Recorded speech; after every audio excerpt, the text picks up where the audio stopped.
नमस्कार. श्रवणानंद उपक्रमांतर्गत आपण ऐकतो आहोत भारती सुदामे लिखित कृष्णद्वैपायन महर्षी वेदव्यास. आपण आप्त आहोत का असा विचार आला ना तुझ्या मनात? त्याचं उत्तर दिलं मी. काळ हा सगळ्या सजीव निर्जीव सृष्टीचा आप्त आहे, कारण सृष्टीची निर्मितीच काळसापेक्ष झाली आहे. सत्य आहे, ही सगळी गुंतागुंत किती काळापासून उलगडण्याचा प्रयास मानव करतोय. अनेक गुंतागुंतीच्या गोष्टी व्यासांनी स्पष्ट करण्याचा प्रयास केला आहे. या कार्यासाठी ते अहर्निश प्रवास आणि प्रयास करत असतात. स्वतःच्या उपयोगासाठी त्यांनी काहीही केलं नाही असं माझ्या तरी ऐकिवात नाही. आत्ताही स्वयंजात धृतराष्ट्रपुत्रांपेक्षा धर्मानं आचरण करणाऱ्या पांडुपुत्रांची ते अधिक चिंता करतात. मी म्हटलं, द्वैपायनाचं कार्यच फार विस्तृत आहे. आताही तो विष्णू पुराण कथन करण्यासाठी गेला आहे. व्यासांच्या मुखातून पुराणकथा श्रवण करायला श्रोत्यांना मनापासून आवडतं. त्यांच्या समक्ष बसून पुराण श्रवण करणं, साक्षात वसिष्ठांच्या मुखातून वेदश्रवण करणं किंवा महर्षी नारदांनी केलेल्या कीर्तनाला उपस्थित असणं यासारखा आनंद अखिल विश्वात अन्य कोणाला नसेल असं त्या काळी देखील म्हणत होते. जसा नैमिषारण्यात तसाच प्रयागला एक वृक्ष केवळ व्यासांच्याच पुराणकथनासाठी निर्धारित होता. अन्य कोणी त्या स्थानी पुराण किंवा दुसरं काही कथन करायचं नाही असा अलिखित संकेत झाला होता. एका बाजूला संथपणे वाहणारी पुण्यसलीला गंगा, तिन्ही नद्यांचा संगम होऊन आता तो केवळ गंगा हे एकच नामाभिधान घेऊन सागराच्या ओढीनं आपला पसारा सावरत कधी तीव्र कधी संथ वाहत होती. या स्थानी आली की संथ होऊन जाई. तिला पुढे जायची जणू इच्छाच नसायची. जणू व्यासांचे शब्द आपल्याही हृदयात साठवायची मनोमन इच्छा धरणारी कोणीतरी स्त्रीच. जसं माहेर वाशिणीनं सासरी जाताना नाईलाजानं पुढे जावं, पण तिचं मन आणि पाऊल मात्र रेंगाळत राहावं, अशी ही नदी व्यासांची कथा सुरू असताना घाटापाशी अशीच रेंगाळत असते. अनिच्छेनं संथपणे पुढे जाते. यावेळी तीर्थराज प्रयागला दीर्घ सत्र आहे आणि तिथे व्यास विष्णू पुराण कथन करतायत. मी प्रथम श्रोत्यांना प्रणाम करून या पुराणाच्या प्रगट होण्याची कथा कथन करतो. माझे प्रपितामह महर्षी वसिष्ठ, पितामह शक्ती, पिता पराशर यांना आपण जाणताच. माझ्या पित्याला पराशरांना युवावस्थेत एक गोष्ट ज्ञात झाली की त्यांच्या पित्याला म्हणजे शक्ती ऋषींना एका राक्षसानं मारून खाऊन टाकलं. आजवर या घटनेबाबत अनभिज्ञ असलेल्या पराशरांना क्रोध आला. समस्त राक्षस जातीच्या नाशासाठी एक यज्ञ आरंभला. ह्या यज्ञात शेकडो राक्षस जळून भस्म होऊ लागले. बघून महर्षी वसिष्ठांना परमदुःख झालं. ते आपल्या पौत्राला म्हणाले, वत्सा, पित्याच्या वधासाठी सर्व राक्षसांना अपराधी ठरवणं न्याय्य नाही. ती एक दुर्दैवी घटना होती. पुत्रा, मनुष्य अत्यंत कष्ट करून जे तप आणि यश संपादित करतो ते क्रोधामुळे तत्क्षण नष्ट होत असतं आणि त्यामुळे स्वर्ग आणि मोक्ष देखील अप्राप्य होतो. या गोष्टी ध्यानी घे.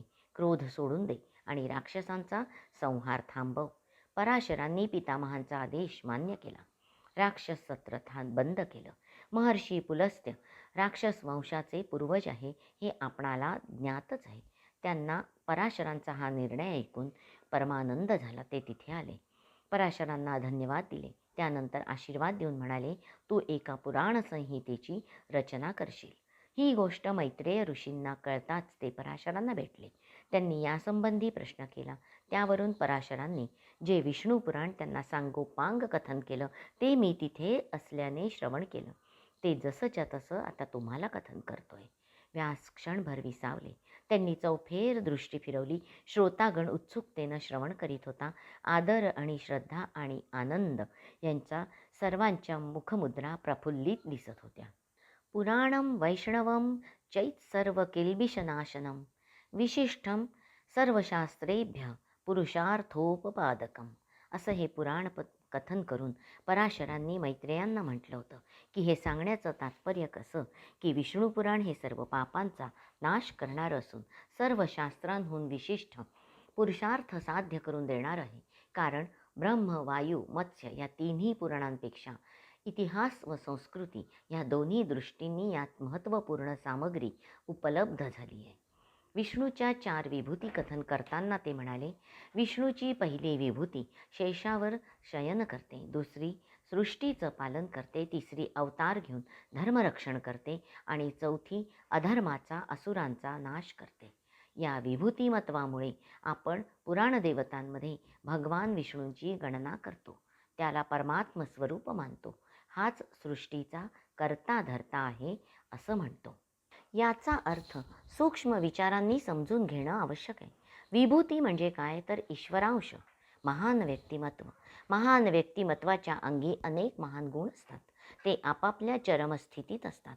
विष्णूची एकदा मानव रूपात कल्पना केली की तो आपोआपच ईश्वराचा अंश ठरतो, प्रत्यक्ष ईश्वर नव्हे. तरीही त्याच्यातले सर्व ईश्वरीय गुण पराकोटीचे विकसित झालेले असतात. आपल्या अंगच्या विविध गुणांनुसार जशा एखाद्या व्यक्तीनं विविध भूमिका अत्यंत श्रेष्ठपणे वठवाव्या, तसं विष्णूचं कार्य आहे. एखादा गृहस्थाश्रमी मनुष्य आपल्या कुटुंबाचं भरणपोषण करण्यासाठी कठोर परिश्रम करत असतो. गृही परतल्यावर पित्याच्या भूमिकेत जाऊन प्रेमळ वत्सल होतो. तोच अध्यापक असल्यास ते कार्य करताना त्याच्या भूमिकेत प्रेमळपणा कायम राखूनही कठोर अनुशासन प्रियता येते. तो जेव्हा पितामह असतो तेव्हा तटस्थपणे आपल्या वंशजांचं कौतुक बघत असतो. तसंच श्री विष्णूंचंही आहे. शेषशायी अलिप्ततेनं आपणच निर्माण केलेल्या सृष्टीचा साक्षी भावानं अवलोकन करता तोच चतुर्भुज होऊन पालन करता असतो. शस्त्रधारी रूपात दुष्ट जनांचा निर्दालन करता तोच, सज्जनांचा उद्धार करताही तोच. तदेव भगवत वाच्यम स्वरूपम परमात्मनः. वाचको भगवच्छब्दस्तस्य आद्यस्याक्षयात्मनः. परमात्म्याचं स्वरूप भगवत शब्द वाच्य आहे. तोच शब्द त्या आद्य आणि अक्षय स्वरूपाचा वाचकही आहे. याचाच अर्थ असा की भगवत हा शब्द हेच भगवंताचं रूप आहे. तोच स्वतः त्याचं वाचन करतो, म्हणजे तोच उच्चारही आहे. आणि पुन्हा प्रश्न पडतो, मग भगवान कोणाला म्हणायचं? तर त्याचं उत्तर आहे, उत्पत्तीं प्रलयं चैव भूतानामगतिं गतिं वेत्ती विद्यामं विद्यांच स च वाच्यो भगवाननिती. समस्त प्राण्यांची उत्पत्ती आणि त्यांचा प्रलय, त्याचं येणं जाणं, अर्थात जन्म मृत्यू, तसंच विद्या अविद्या हे सर्व तो जाणतो, त्याला भगवान म्हणावं. परमात्म्याच्या ठिकाणी सर्व भूत वास करीत असतात आणि हाच सर्वात्मा सर्व भूतांच्या ठाई वास करतो, म्हणूनच त्याला वासुदेव असंही आपण म्हणतो. मघाशी जशा विष्णूच्या विभूती बघितल्या, तसं आता आपण विष्णूचे अंश पाहू. विष्णूचे प्रमुख 4 अंश आहे. एका अंशानं तो अव्यक्त रूप ब्रह्मा होतो, दुसऱ्या अंशानं मरीचादी प्रजापती होतो, तिसऱ्या अंशानं तो काल असतो, तर चौथ्या अंशात तो प्राणीमात्र असतो. अशा 4 प्रकारांनी तो सृष्टीत स्थित असतो. तोच ब्रह्मा म्हणून निर्माण करतो, तोच प्रजापतीच्या रूपानं निर्मित होतो, तोच शिवस्वरूपात संहार करतो आणि तोच प्राणीमात्रांच्या मिशानं नष्टही होतो. त्याच्याशिवाय या विश्वात दुसरं काहीही अस्तित्वात नाही आणि म्हणून त्याला 4 भुजा आहेत. तो सर्वशक्तिमान, मंगलमय, शरणागत रक्षक आणि भक्त प्रतिपालक आहे. तोच इष्ट आहे, तोच ध्येय आहे, तोच परमपद आहे. विष्णूचं विविध प्रकारांनी गुणसंकीर्तन करून व्यासांनी त्या दिवसापुरतं कथन समाप्त केलं. दुसऱ्या दिवशी व्यासांनी विष्णू पुराणाचा दुसरा अंश कथन करायला आरंभ केला. अत्रापि भारतं श्रेष्ठं जम्बूद्वीपे महामुने यतो हि कर्मभूरेषा ह्यातन्यो भोगमुहुमयः अत्र जन्मसहस्राणां सहस्रैरपि सत्तम कदाचिल्लभते जंतुर्मानुष्यं पुण्यसंचयात.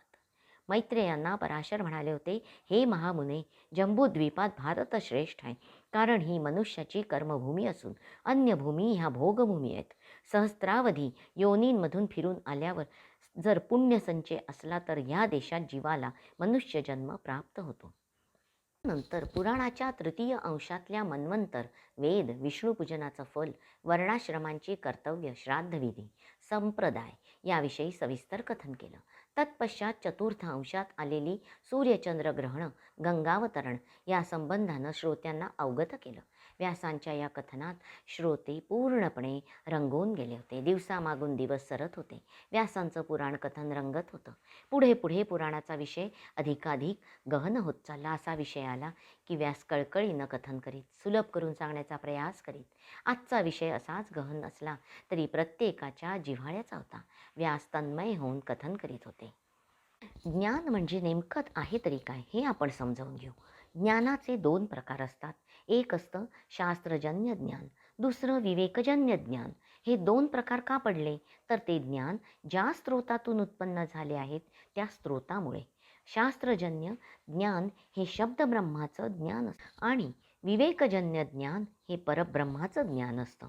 परब्रह्माचं ज्ञान हे ज्ञान आहे, उर्वरित सर्व अज्ञान आहे. ज्यापासून बाह्य किंवा भौतिक गोष्टींचं मूर्त स्वरूपाचं ज्ञान प्राप्त होत असतं ते अज्ञान असतं. अमूर्त चिंतन त्यातून प्राप्त होणारे विचार किंवा मार्गज्ञानाच्या गावाला घेऊन जातात. शास्त्रानुसार भगवान विष्णूंचं स्वरूप समजून घेणं हे आपलं ज्ञान असं आपण समजू तर ते आपलं सर्वात मोठं अज्ञान आहे. भगवान विष्णूंचं स्वरूप अव्यक्त, अजर, अचिंत्य आणि तेच मुमुक्षूंनी जाणून घेणं आवश्यक आहे. त्यासाठी ध्यान करणं, योग मार्गाचा अवलंब करणं, या दोहोंच्या मार्गानं परमात्म्याचं स्वरूप जाणून घेणं ही खरी साधना आहे. ज्यांना अव्यक्त चिंतन शक्य नाही त्यांनी सगुणोपासना, चित्तशुद्धी, लौकिक अभ्युदय आणि सन्मार्गानं प्रगती या गोष्टींचा आश्रय घ्यावा आणि मार्ग अनुसरावा. आत्मा आपल्या आणि अनेक प्राण्यांच्या देहामध्ये स्थित असून तो एकच आहे अशा प्रकारचं जे विशेष ज्ञान त्याला परमार्थ म्हणतात. ज्यांना हे कळत नाही त्यामुळे ते द्वैतभाव बाळगतात आणि त्यांना खरा परमार्थ कळतच नाही. देवादिकांच्या शरीराचे भेद समजल्यानंतर भेदक ज्ञान नष्ट होतं, म्हणजेच अविद्येचं आवरण दूर होतं आणि खरं ज्ञान प्राप्त होतं. हीच प्रामुख्यानं ह्या पुराणाची शिकवण आहे. व्यासांनी तत्त्वज्ञानाचा मूळ गाभा समजावून सांगितला आणि त्या दिवशी विष्णू पुराणाची समाप्ती झाली. जय जय रामकृष्ण हरी. मी वृषाली केळकर आजच्या वाचनाचा येथे समारोप करते. हरिओम तत्सत. श्रीकृष्णार्पणमस्तु.